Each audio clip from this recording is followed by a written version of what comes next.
محمد سے گزرا ہر کلیم آئین گفتار نظر آتی ہے۔ حضرت اشتیاق عالم شہبازی علیہ رحمت و رضوان کہ کچھ اشعار ہم پیش کر رہا ہوں کہ میری انا کا بھی ساغر کھنگال دے اللہ، میری انا کا بھی ساغر کھنگال دے اللہ، شراب عشق نبی اس میں ڈال دے اللہ، شراب عشق نبی اس میں ڈال دے اللہ۔ اور نہ جبرائیل ہوں میں، نہ جبرائیل ہوں میں، اور نہ سدرہ چاہ ہے میری، نہ جبرائیل ہوں میں اور نہ سدرہ چاہ ہے میری، مجھے حضور کے قدموں میں ڈال دے اللہ، مجھے حضور کے قدموں میں ڈال دے اللہ۔ نہ جبرائیل ہوں میں۔ محبوب نگر والوں کیا کرتے ہو شیر پر داد دینے کے لیے؟ مشورہ کرتے ہو، اجازت لیتے ہو، مراقبہ کرتے ہو یا پھر لفافہ لیتے ہو؟ کیا کرتے ہو؟ جب کچھ نہیں کرتے ہو تو کہہ دو آواز بلند سبحان اللہ۔ میری انا کا بھی ساغر کھنگال دے اللہ، شراب عشق نبی اس میں ڈال دے اللہ۔ نہ جبرائیل ہوئے اور نہ سدرہ چاہے میری، مجھے حضور کے قدموں میں ڈال دے اللہ، مجھے حضور کے قدموں میں ڈال دے اللہ۔ اور گدا کیا ہے، گدا کیا ہے تو اب اس گدا کی لاج بھی رکھ، گدا کیا ہے تو اب اس گدا کی لاج بھی رکھ۔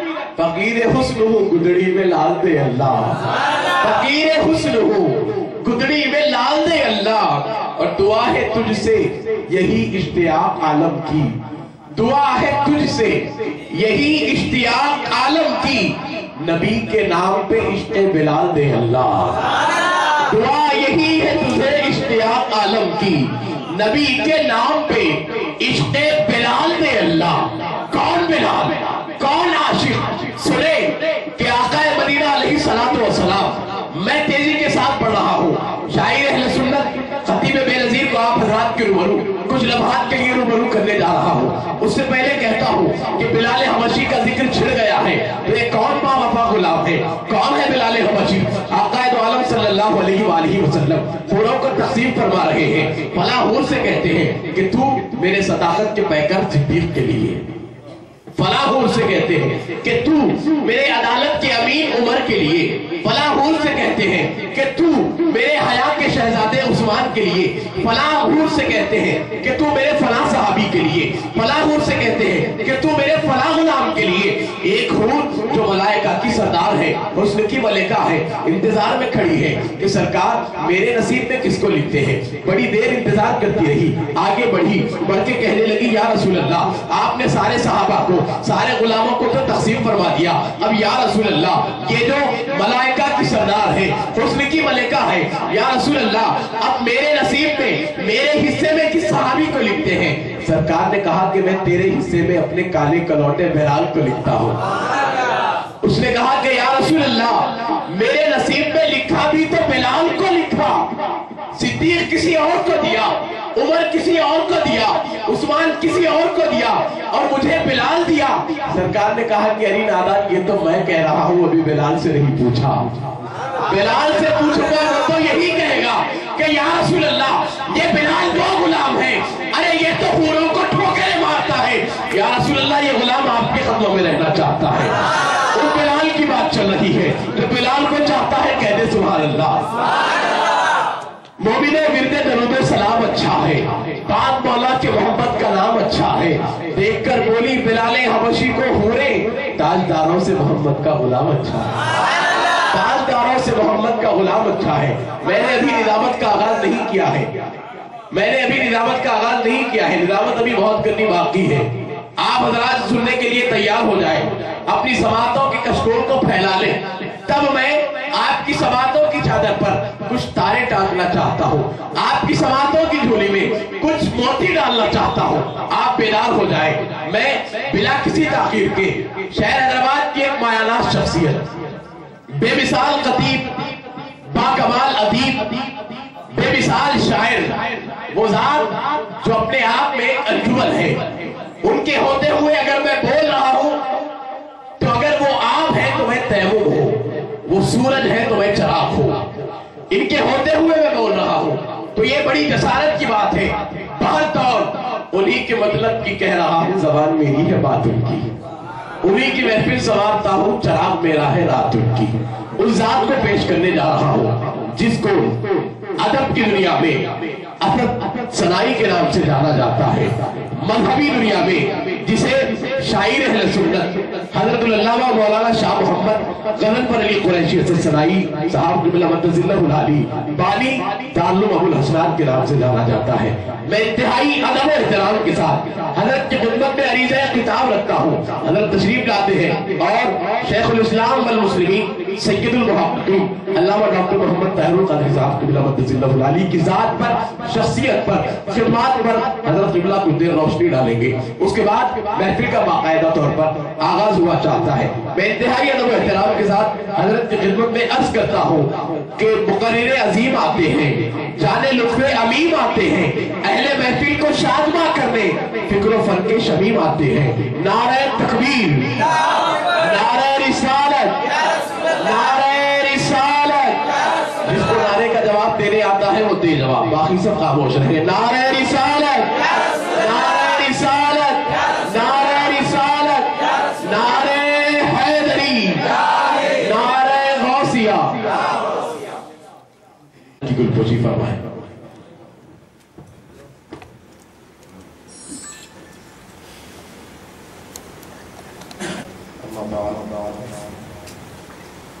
قال عز وجل في محكم كتابه أعوذ بالله من الشيطان الرجيم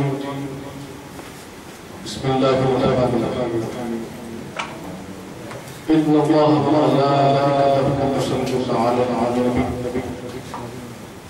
يا أيها الذين آمنوا صلوا عليه وسلموا تسليما اللهم صل على سيدنا وسيدنا محمد وعلى آله وصحبه أفضل صلواتك وعلى معلوماتك وبارك وسلم صلاة وسلام عليك يا رسول الله صلاة وسلام عليك يا حبيب الله صلى الله عليه وسلم۔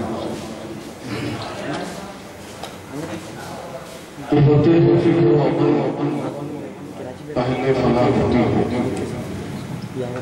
قوت فکر و عمل پہلے فنا ہوتی ہے، پھر کسی قوم کی شوکت کو زمان آتا ہے۔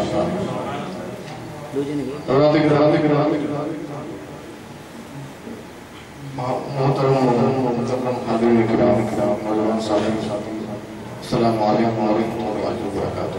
وعلیکم السلام ورحمۃ اللہ وبرکاتہ۔ آج محفل دو حصوں میں منقسم۔ رات کی محفل ہے اور رات مختلف طریقوں سے کی جاتی ہے۔ نظم آپ سن رہے ہیں، انشاءاللہ آگے بھی سنیں گے۔ ایک طریقہ ہوتا ہے منظوم نعت کہنے کا اور ایک طریقہ ہوتا ہے منظوم نعت کہنے کا۔ وہ نعت ہوتی ہے جو شاعر شعر کے ذریعے اپنے جذبات اور احساسات جو حضور اکرم نور مجسم صلی اللہ تعالیٰ علیہ وسلم کے متعلق اس کی ہوتے ہیں اس کا اظہار کرتا ہے۔ پھر نعت کا اپنی اس الہامی کے ساتھ خوبصورت آواز کے ساتھ آپ کو پیش کرتا ہے، تو یہ ایک نعت ہوتی ہے، اسے منظوم نعت کہتے ہیں۔ اور وہ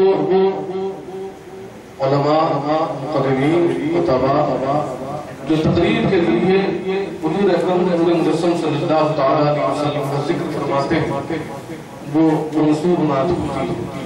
جو حصوں میں منقسم ہے، یہ سبھی فقیر کو بھی اعزاز تاکید دیا گیا، ورنہ میں اس قابل نہیں کہ حضور شیخ الاسلام کی جشن ولادت ہو اور اس میں محفل نعت ہو اور کوئی صدارت کرے، نور مجھ جیسا متحکار سیاہکار خطاکار اس قابل نہیں ہے۔ یہ حکم جمالی کی محبت اور آپ کے آج کے اس مصر کے مسلمین کی محبت ہے۔ مجھے یہ بات اطلاع تھی، علم تھا، پتا تھا کہ یہاں مجھے صدارت بھی کرنی ہے۔ میں نے دعوت نامہ دیکھا تھا، جب یہاں آیا تو مجھے پتا چلا کہ ہمارے گرام کو میرے سر پر لاد دیا گیا ہے، اس قابل نہیں، لیکن چونکہ حاضر ہو گیا ہوں، محبت کے ساتھ آیا اور حضور شیخ الاسلام کی محبت کے ساتھ آیا تو میں چاہتا ہوں کہ حاضری دلوازوں اور چند گزارشات آپ رکھ دوں تاکہ آمد کا مقصد پورا ہو جائے اور میں جو جذبات و احساسات میرے دل میں حضور شیخ الاسلام سے متعلق ہیں وہ آپ حضرات تک پہنچا دوں۔ حضرات گرامی، آج کا جو ماحول ہے ہم اطراف میں دیکھتے ہیں، ہمارے اپنے اطراف میں، اپنے محلے میں، اپنے دوست احباب میں، اپنے سرکل میں بدعقیدگی کا جو ماحول پھیلا ہوا ہے اور کسی بھی بڑی شخصیت پر انگلی اٹھا کر لوگ بڑا بننا چاہتے ہیں۔ حضرت علامہ اقبال رحمۃ اللہ علیہ پر آپ جانتے ہیں مسلمانوں کے جتنے مکاتب فکر ہیں سب کے سب حضرت اقبال کو مانتے ہیں، ان کے اشعار قبول کرتے ہیں، ان کا فلسفہ بیان کرتے ہیں، ان پر 55 کفر کے فتوے نافذ کیے گئے، 55 کفر کے فتوے۔ حضرت علامہ اقبال ایسی آفاقی شخصیت جو ساری دنیا میں جانے اور مانے جاتے ہیں، جن کے تراجم نہ صرف یہ کہ اردو اور فارسی سے اردو اور فارسی میں تو آپ نے شاعری کی ہے، عربی میں، فرانسیسی میں، جرمنی میں، جاپانی میں، کتنی زبانوں میں جو ہے ان کے تراجم ہوئے ہیں اور لوگ ان کے جو ہے فلسفے سے متاثر ہیں اور جو ہے اپنی زندگی میں وہ اس فلسفے کو لاگو کرنے کی کوشش کرتے ہیں۔ ایسی عظیم شخصیت پر 55 فتوے صادر کیے۔ اب آج ہم دیکھتے ہیں آج کے ماحول میں حضور شیخ الاسلام پر مختلف نمائی کی جاتی ہے، انگلی اٹھائی جاتی ہے۔ یہ جشن میلاد یہ کہاں سے آ گیا؟ جشن میلاد مناتے ہیں تو اس پر فتوے جاری ہو جاتے ہیں، یہ جشن میلاد کا کیا معاملہ ہے؟ میں نے اپنے والد کے پاس بیٹھا ہوا تھا، میں نے سنا ایک صاحب آئے اور انہوں نے کہا کہ حضرت یہ ولادت منانا، برتھڈے منانا یا سالگرہ منانا یہ کیسا ہے؟ کون سے لوگوں کا عمل ہے؟ عام طور پر کہا جاتا ہے کہ عیسائی حضرات سالگرہ مناتے ہیں اور وہ ایک حضرت حضور شیخ الاسلام کی بھی ہے کہ انہیں کیک کاٹا پر واویلا نچا دیا گیا ہے، کہا جاتا ہے پتہ نہیں کیا کیا باتیں کی جاتی ہیں۔ تو میں بچپن میں چھوٹا سا تھا جب پوچھا گیا، کسی نے پوچھا والد صاحب سے کہ سالگرہ جو مناتے ہیں، اولاد کی سالگرہ مناتے ہیں، شادی کی سالگرہ مناتے ہیں، اب تو دکانوں کی بھی سالگرہ ہو رہی ہے، تو یہ جو برتھ ڈے منائی جا رہی ہے اس کی کوئی شرعی حیثیت ہے؟ یہ منانے والے کیسے ہیں؟ تو حضرت والد صاحب نے کہا، قانون تھے، استاد تھے جامعہ نظامیہ اور اسلامی قانون کے ماہر تھے، والد صاحب نے کہا کہ یہ وہ لوگ مناتے ہیں جو اللہ کا خوف اپنے دل میں رکھتے ہیں۔ سالگرہ منانے والے وہ لوگ ہیں جو تقوی و طہارت کے حامل ہوتے ہیں، جن کے دل میں تقوی ہوتا ہے، اللہ کا ڈر اور خوف ہوتا ہے، وہی لوگ سالگرہ مناتے ہیں۔ تو سوال کرنے والے تھے وہ حیران ہو گئے کہ کیا معاملہ ہے، اللہ سے ڈرنے والے، یہاں تو ایسا معلوم ہو رہا ہے کہ عیسائیوں کی نقل ہو رہی ہے، وہاں جو ہے ان کا تشبہ اختیار کیا جا رہا ہے، اس طرح کی باتیں یہاں ہو رہی ہیں۔ اور حضرت کچھ اور ارشاد فرما رہے ہیں کہ متقی و پرہیزگار آدمی مدلل متقین میں شامل ہے، وہ آدمی سالگرہ مناتا ہے، وضاحت کچھ ہی نہیں۔ تو والد صاحب اللہ علیہ رحمہ نے ایک واقعہ سنایا کہ ایک بزرگ تھے، گھومتے گھامتے کسی گاؤں میں پہنچ گئے، مہمان نوازی کیا، ماشاءاللہ محبوب نگر بھی شہر ہی ہو گیا ہے۔ مہمان نوازی کی بڑی روایتیں ہیں ہمارے پاس اور بڑی مضبوط روایتیں ہیں، اور حضرت ابراہیم علیہ السلام تو اس وقت تک کھانا تناول نہیں فرماتے تھے جب تک کہ کوئی مہمان ان کے پاس حاضر نہ ہو۔ تو حضور اکرم صلی اللہ تعالیٰ علیہ وسلم کی مہمان نوازی، صحابہ کی مہمان نوازی، مسلمانوں کی مہمان نوازی ساری دنیا میں مشہور ہے۔ پھر ہمارے یہاں حیدرآباد اور محبوب نگر حیدرآباد سائڈ پر تو ہے نہیں، حیدرآباد ہی کا ایک حصہ ہے، تو حیدرآباد ہی کی مہمان نوازی ساری دنیا میں مشہور ہے، بڑے مہمان نواز ہوتے ہیں لوگ، تو مہمان نوازی ہوتی ہے۔ تو یہ گاؤں میں ادھر گھومتے گھامتے پہنچ گئے، آپ کے محبوب نگر ہی میں شاید پہنچ گئے، تو وہاں جو طریقہ کار کا مسجد میں قیام ہوتا تھا، مسجد میں نماز پڑھی، رات کا وقت تھا، مغرب ہو گئی، لوگوں نے کہا کہ حضرت چلیے امیر شہر کے ہاں دعوت ہے۔ حضرت نے پوچھا، اللہ والے سے بزرگ تھے کہ کون سی دعوت ہے؟ کہا اس کا لڑکا 25 سال کا ہو گیا، 20 سال کا ہو گیا، اس کی سالگرہ منائی جا رہی ہے اور اس خوشی میں اس نے دعوت رکھی ہے۔ تو حضرت نے پہلے سالگرہ کا کوئی لفظ ہی نہیں سنا تھا کہ یہ کیا چیز ہوتی ہے، کیسی دعوت ہوتی ہے۔ تو ان کو بتایا گیا کہ سالگرہ کا مطلب یہ ہے کہ بچہ جو ہے 20 سال کا ہو گیا ہے، اب اس خوشی اور مسرت میں دعوت رکھی گئی ہے۔ تو حضرت نے کہا کہ تو بڑے اللہ والے لوگ معلوم ہوتے ہیں، شہر گاؤں والے بھی اللہ والے ہیں، وہ امیر شہر بھی اللہ والا ہے، اور بچے کی سالگرہ کی جا رہی ہے وہ بھی اللہ کا مقرر بندہ معلوم پڑتا ہے کہ سالگرہ منائی جا رہی ہے، میں ضرور حاضر ہوں گا، لوگوں نے کہا کہ حضرت یہ کیسے معلوم کر لیا کہ تقوی والے بزرگ ہیں، اللہ کا مقرب ہے؟ کہ کہا میاں جو اللہ کا قرب پسند کرتا ہے وہی سالگرہ مناتا ہے، اس لیے کہ 20 سال موت سے قریب ہو گیا، جو موت کی تمنا کرنے والا ہوتا ہے وہ اللہ کا مقرب ہوتا ہے، ہر انسان موت کی تمنا نہیں کرتا، جو اللہ کرتا ہے وہی موت۔ سبحان اللہ، نعرہ تکبیر، نعرہ رسالت، نعرہ رسالت، سالگرہ وہی مناتا ہے۔ اللہ کے رسول صلی اللہ تعالیٰ علیہ وسلم کا ارشاد گرامی ہے، الموت جسر یوصل الحبیب الی الحبیب، موت ایک پل ہے جو ایک دوست سے دوسرے دوست کو ملاتا ہے۔ اگر موت جو استقبال کرنے والے ہوتے ہیں، موت سے محبت کرنے والے در حقیقت کو اپنے حبیب سے ملنے کی تمنا رکھتے ہیں اور موت کے قریب ہو رہے ہیں۔ 62 سال سالگرہ منائی جا رہی ہے، 62 میں حضور شیخ الاسلام اور قریب ہو رہے ہیں اللہ سے، اللہ کے قرب سے۔ تو جتنے زیادہ قریب ہوں گے محبت اتنی ہی بڑھتی جائے گی، اور ہم حضور کو چاہنے والے تو ہماری محبت بھی بڑھ رہی ہے، ہم بھی سالگرہ منا رہے ہیں تو ہمیں بھی پیغام ملے گا۔ اللہ کے گرامی، جو موت سے محبت کرتا ہے وہ سالگرہ مناتا ہے، اسے موت سے محبت نہیں ہوتی تو سالگرہ نہیں مناتا، اسے تو خوف ہوتا ہے موت قریب ہو گئی، 20 سال 25 سال 62 سال پتہ نہیں کب کون سا لمحہ ہے کہ موت کا فرشتہ آئے گا اور اپنے مضبوط پنجے میں ہماری روح کو جکڑ کر لے جائے گا، کسی کو نہیں معلوم۔ کوئی وقت مراد رات نیند کیوں نہیں آتی؟ موت کا ایک وقت مقرر ہے، ایک دن مقرر ہے، لیکن رات نیند پر نہیں آتی، رات بھر نیند نہیں آتی۔ تو بہرحال یہ سالگرہ منانا غیر شرعی نہیں ہے۔ اس واقعے کے حوالے سے آپ ذرا سمجھ سکتے ہیں کہ ہم محبت میں مناتے ہیں، اور محبت میں ہر وہ کام جو بنیادی عقائد سے انحراف نہ کرتا ہو جائز۔ الحمدللہ ہر وہ جائز کام ہم بڑی خوشی سے رضامندی سے کرتے ہیں اور پوری دلی وابستگی کے ساتھ کرتے ہیں۔ یہ تو ہوئی سالگرہ کی بات۔ اب حضور شیخ الاسلام کا جو مقام و مرتبہ ہے آج کے دور میں وہ اتنا عظیم ہے، اتنا بلند بالا ہے کہ ہم اس کو روشنی کر ڈال سکتے ہیں۔ ہماری اپنی مثال کیا ہے، ہماری اپنی زبان کیا ہے، وہ طاقت و برائی کہاں سے لائیں کہ حضور شیخ الاسلام کے مراتب بیان کر سکیں۔ حضرات گرامی، اللہ تبارک و تعالیٰ نے حضور صلی اللہ علیہ وسلم کے صدقہ و طفیل اس امت کو اس بلند ترین مقام پر فائز فرمایا کہ 23 سال کے مختصر عرصے میں سرکار عالم صلی اللہ علیہ وسلم کی تربیت نے جاہل عالم کو ساری دنیا کا امام بنا دیا، اور علم کا ایسا بہت والا ہوا کہ وہ جو علم کو عیب سمجھتے تھے ان کا ہنر بنا دیا۔ سرکار عالم آج کہا جاتا ہے کہ ہر آدمی کو علم سیکھنا چاہیے، ہر آدمی کا حق ہے، ہر عورت کا، ہر مرد کا، ہر بچے کا، ہر بچی کا حق ہے۔ آج کہہ رہے ہیں، سرکار عالم نے 1400 سال پہلے کہہ دیا طلب العلم فریضۃ لکل مسلم و مسلمہ، ہر مسلمان مرد اور عورت کا علم حاصل کرنا فرض ہے۔ اور سب سے پہلے آیت شریفہ نازل ہوئی، اقرأ سورۃ نازل ہوئی، پڑھیے۔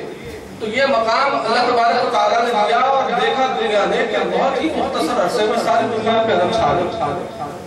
100 سال کے عرصے میں حضور مکہ کی حکومت اور ان کے دور کا مطالعہ کریں گے تو اتنی زیادہ فتوحات ہوئی، اتنے لوگ دائرہ اسلام میں داخل ہوئے کہ وہ 100 سال 10 سال کا جو ان کا دور ہے وہ دور پلٹ کر بھی واپس نہیں آیا۔ ایسا سنہری دور خلفائے راشدین کا دور تھا، وہ تو بے پناہ حسین دور، خوبصورت دور، امن و سکون اور چین کا دور۔ بے شمار لوگ دعوت اسلام میں پناہ لینا چاہتے تھے۔ ایک تو مذہبی تشدد تھا اور دوسرا جابروں اور ظالموں کا ظلم اور تشدد تھا، جس کی وجہ سے جو ہے لوگ دعوت اسلام میں پناہ لینا چاہتے تھے، امن و راحت اور سکون کی زندگی گزارنا چاہتے تھے۔ اسی لیے لوگ جوب در جوب جہاں جہاں مسلمان گئے وہاں وہاں لوگوں نے اسلام پھیلایا اور اپنے اخلاق کے ذریعے، اپنے کردار کے ذریعے، اپنے تعلیمات کے ذریعے، اپنے حضور، اپنے آقا و مولا کی محبت کے ذریعے ساری کائنات کے دلوں کو فتح کیا۔ اور دوسری قومیں بھی آنے لگی، ایران فتح ہوا، عراق فتح ہوا، شام فتح ہوا، مصر فتح ہوا، عجم کے بہت بے شمار ہند اور سندھ فتح ہو گئے تھے اس وقت۔ وہ تمام کی تمام چیزیں فتح ہو گئی، لوگ آگے تہذیبیں ملنے لگی، تمدن ملنے لگے، اور جو آپس میں جو ہے علم کا دور دورہ ہوا،